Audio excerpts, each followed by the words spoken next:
Hi guys, welcome to our channel mister Sisindri. Bigg Boss Telugu season 8 ప్రారంభం అయ్యింది. అలాగే big boss కూడా అప్పుడే కంటెస్టెంట్స్ కి టాస్క్లు ఇవ్వడం కూడా మొదలు పెట్టాడు. జంటలుగా బిగ్ బాస్ హౌస్ లోకి ఎంట్రీ ఇచ్చిన కంటెస్టెంట్స్ కి బిగ్ బాస్ మొత్తం 3 టాస్క్లు ఆడించిన సంగతి తెలిసిందే.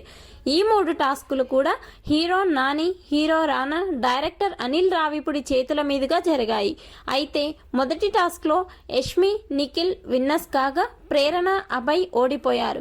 ఆ తర్వాత 3 జంటలు టాస్కులో పాల్గొంటే బేబక్క, శేఖర్ భాష విన్నర్ గా నిలిచారు. కిర్రాక్, సీత, మణికంఠ ఓడిపోయారు. సెకండ్ ప్లేస్ లో ఆదిత్య, సోనియా నిలిచారు. ఇక చివరి టాస్క్ లో నైనిక, అఫ్రిది విన్నర్స్ కాగా విష్ణుప్రియ అలాగే పృథ్వీరాజ్ ఓడిపోయారు. ఓడిపోయిన వారికి అప్పుడే బిగ్ బాస్ బ్యాడ్ న్యూస్ అయితే చెప్పాడు. గుడ్ న్యూస్ ఏమిటి అనేది చెప్పలేదు. అయితే తాజాగా బిగ్ బాస్ టాస్క్ గెలిచిన 3 జంటలకి గుడ్ న్యూస్ చెప్పడం జరిగింది. అయితే ఇక్కడ కూడా సూపర్ ట్విస్ట్ ఇచ్చాడు బిగ్ బాస్. లిమిట్లెస్ అంటూ కంటెస్టెంట్స్ మధ్య చిచ్చు పెట్టేశాడు.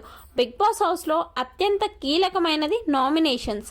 మొదటి వారం నామినేషన్స్ మొదలు పెట్టే ముందు బిగ్ బాస్ మాట్లాడుతూ టాస్క్ గెలిచిన 3 జంటలకి గుడ్ న్యూస్ ఏమిటి అంటే 3 కంటెస్టెంట్స్ నామినేషన్స్ నుండి సేవ్ అయ్యే అవకాశం ఇచ్చాడు.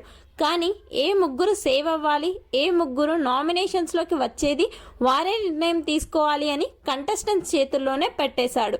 అంటే జంటగా ఇంట్లోకి వచ్చే టాస్క్ గెలిచిన వారిలో ఒకరు ఈ వీక్ నామినేషన్స్ నుండి సేవ్ అయితే మరొకరు డైరెక్ట్గా నామినేట్ అవుతారు.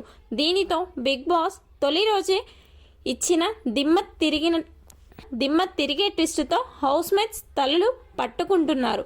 యష్మి, నిఖిల్, బేబక్క, శేఖర్ భాష, విష్ణుప్రియ, పృథ్వీరాజ్లలో 3 మాత్రమే ఈ వీక్ నామినేషన్స్ నుండి సేవ్ అయ్యే అవకాశం ఉంది.